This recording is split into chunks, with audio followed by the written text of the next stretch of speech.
Taking the podium is Philadelphia Union head coach Jim Curtin. Jim will give an opening statement, then we'll open the floor to questions. Yeah, overall, obviously San Jose, a good team performance and a heartbreaking ending to the game. You know, the guys put a ton into it. I thought it was one of our better road performances of the year, so there is positive in that regard. Obviously, the final play, you know, in that last 30 seconds of the match, probably 5 to 6 things that we could have done before Josh makes the tackle. So again, we win and lose as a team, we draw as a team, and now we have what will be as tough a test as there is in our league, to go to Toronto, a team that has the potential to now break literally league records in terms of points.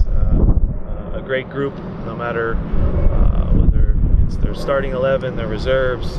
They have a very strong roster from top to bottom. They're kind of the standard of the league right now.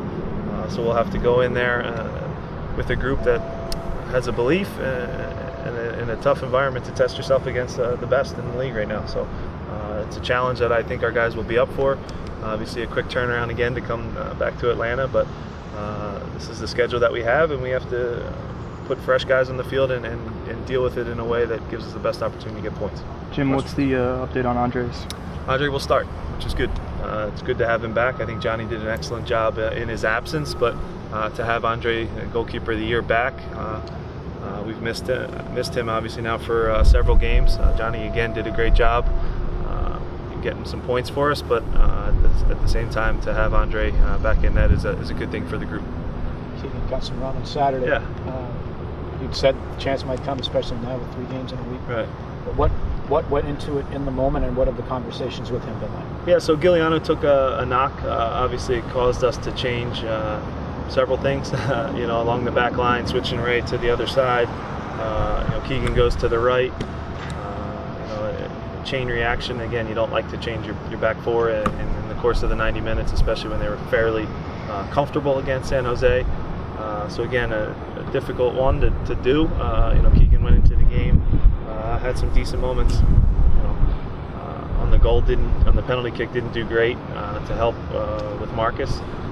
But again, it was a bit of a chain reaction of events. Chris Pontius tired, kind of also 2 minutes before that, so we had to make a sub. Initially, Fafa was coming out. We had to make the snap change and have Fafa go in for Chris, and that kind of led to we had a breakdown on that side, you know, so it was difficult. But again, minutes for Keegan now, and every time you step on the field as a pro, you want to put your best foot forward. What can you take away from the San Jose game as you head into play Toronto?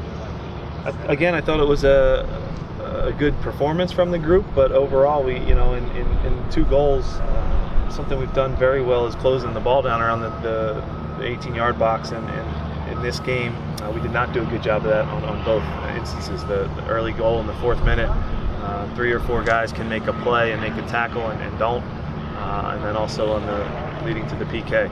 So again, getting back to now really owning that area that we call the red zone, from the 6-yard box extended to the top of the D, really breaking up plays in there, because again, if you allow Giovinco, if you allow Josie looks from that area, you're going to get punished against Toronto. That's their strength. If not for the lineout. Yeah. Keegan might have gotten a shot in one of these 2 games upcoming, for sure. Nonetheless, but does it therefore help maybe that he's gotten a little bit of run in a live game instead of just throwing him right in? Yeah, absolutely. Again, the speed of the games can't really be replicated in training. It's close in Bethlehem. He's had some games in Bethlehem. You know, so again, to get ramped up to that speed, you know, and as a defender especially, it's a tough situation to get thrown into a game that's been going on for 75 plus minutes, and it's going 100 miles per hour. And yeah, you've warmed up hard, but nothing can really prepare you for that moment. So yeah, it's good to get that under his belt, and again, whether it's Toronto, whether it's Atlanta, he will play a role in those games moving forward. Now that Mo gets his first game action, what's the plan with him moving forward? Is there a plan set forth? Yeah, so he has to work his way back to 90 minutes of fitness, which is hard for a guy who's now missed almost going on 2 seasons now worth of games, which is a long absence. It's great for him to get that first 30 minutes under his belt, connect his passes, gain confidence, that he can do it again, which is powerful in itself. Now he has to work his way to start for 90 minutes for the Steel, and from there, then we can start talking about being in the 18 for us. But he has some real competition. You have Harris, Bedoya, Craval, Derek Jones, Brian Carroll. You can go through the list of guys that he's behind in the depth chart now, just because of the fact that they're on week 24 of the season, and he's in week 1 of getting his first 30 minutes of live action in a USL game. So still a lot of work to do. I think it's a good start. It's a good stepping stone, but it's pro sports, and he has still some work to do to get over that next barrier. How do you think he looked? Is the hope to have him play a role at some point for this team? Of course, yeah, that's the hope. It's been the hope for a long time now, to not have your DP, and not be a team that obviously has the 3, big money players. So to not have him has been tough, and we haven't really talked about it until I get asked about it. So again, it's a situation that's hard for everyone in the organization. It's hardest on him because he wants to be on the team moving forward, and he wants to be on the field moving forward. So yeah, it's been a challenge, but again, to think now that he's just going to instantly be in our 18 and then starting against Atlanta or something like that is a little bit of a reach. Jim, Jack again had a great game. I mean, I know we've all kind of been complimentary of him, but just as a center back yourself, what have you seen throughout this year that's that maybe we might not see, like the little things that he's improving on? So since you gave me the window, I'm going to be critical because again, he's been excellent. He's been above and beyond anything we could expect, but he has to improve his heading defensively for a guy who is 6'5", and a lot of it is initiating contact and then getting away from the guy so you can jump free. Right now, he gets tangled up with a guy like Owando, with Vako, who's only 5'7", is still giving him fits on some head balls. So again, that's going to be the next challenge. So I'm always looking, maybe I'm too critical, but I'm always going to look for even something that he can improve on, and that is defensive heading for sure for a guy as big as him.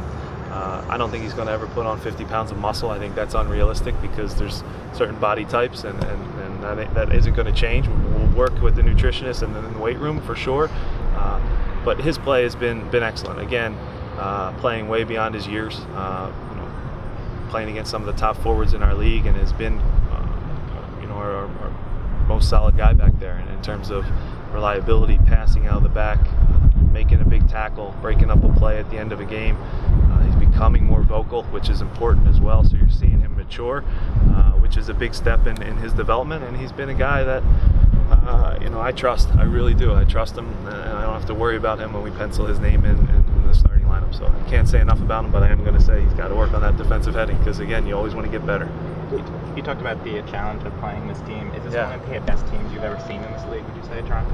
I think it is because there might not, this is disrespectful maybe to Jaime Moreno and some of the DC United teams that were pretty amazing, but Giovinco maybe is the most talented guy our league's seen in terms of just taking over a game individually. Josie Altidore, who for some reason takes criticism sometimes for the U.S. national team, which is insane because if you look at his age and the amount of goals he scores and how you have to basically game plan for one guy again, incredible striker. And then Michael Bradley, who is as good a captain as there can be. Again, you talk about a coach on the field, a leader of men. He's that guy. Toronto has those 3 key guys, but then people forget about the pieces they have around them now. They've done a heck of a job assembling their roster. Morrow gets no credit. He's an unbelievable player.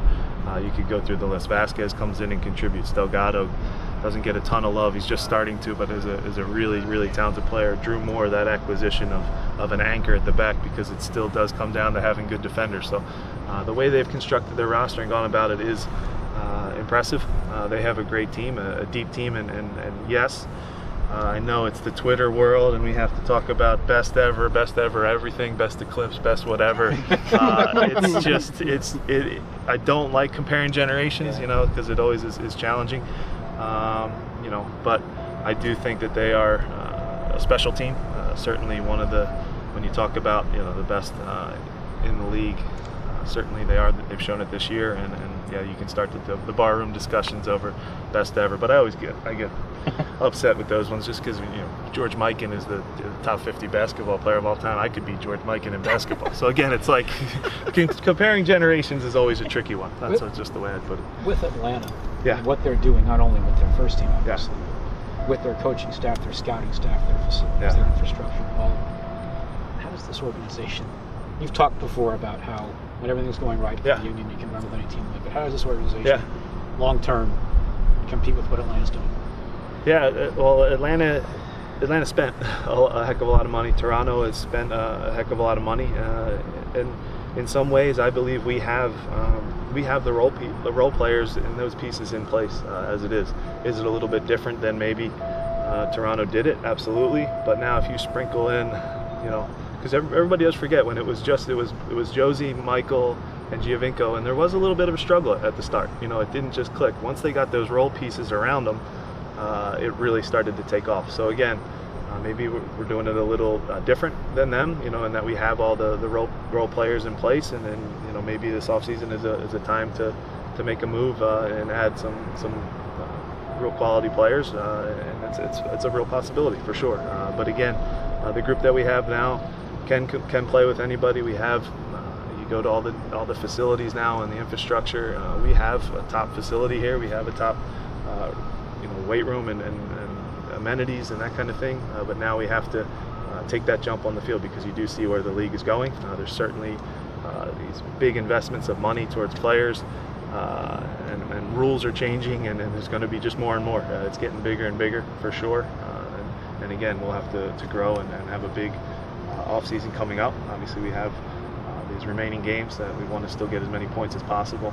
But yeah, there is still an eye on the changes that are happening in the league, and you have to be on your toes because sometimes once you have a 3 to 5 year plan, it can change quickly with the way the rules can change quickly in the league. What are some of the challenges that Toronto's going to be facing on Saturday? Giovinco and Josie out the door. That's as big a challenge as there is in our league. So to put it simple, those guys get goals. They're tough to deal with. You can watch all the tape, you can show the guys, but at the same time, they're just playmakers, and we have to play the percentages and try to limit their opportunities on the ball. You can't give up free kicks. Giovinco can beat you 100 different ways on the dribble, on the pass. He can shoot from 35 yards. If you give up a free kick, it's all but a certainty of at least a scare for Andre. So we have to be smart. We have to be disciplined, and that's the way it goes when you play against the best team in the league. You can't make mistakes. Any update on any other injuries? This guy's getting better out here. Herbers is getting better, he's getting closer, but he's the only real one that's missing time. So very healthy at the moment, which is a good thing. And we'll go to Toronto and have a quick turnaround against Atlanta, and we'll have to get as many points as possible. You mentioned Vasquez. Yeah, great player. Briefly, how do you play him? Great player. He has a tendency to drift out towards the left. They create incredible width with their outside wingers. So again, if you focus too much on a Josie or too much on chasing Giovinco, Vasquez is a very intelligent player, incredible passer of the ball. So if you overcompensate for one thing, he's the one that really finds space the best, especially on that left-hand side. You'll see a lot of clips that we just showed our guys where he drifts into that area and creates a lot of 2v1s. And he gave Chicago fits, and he's been scoring goals and is, again, one of those undervalued players on the league that they kind of nailed in terms of signing. Jim, on an injury, on the injury front, Gooch, how is he progressing? He's good. Yeah, Gooch is fine. His groin is completely healed up. So we'll have a decision to make at center back. But he's ready to go. Ilsinho the same. Ilsinho good is back in training as well, available for selection. So everybody's healthy except the man behind you. All good, everyone? All right. Thank you, Coach. Thanks, Jim.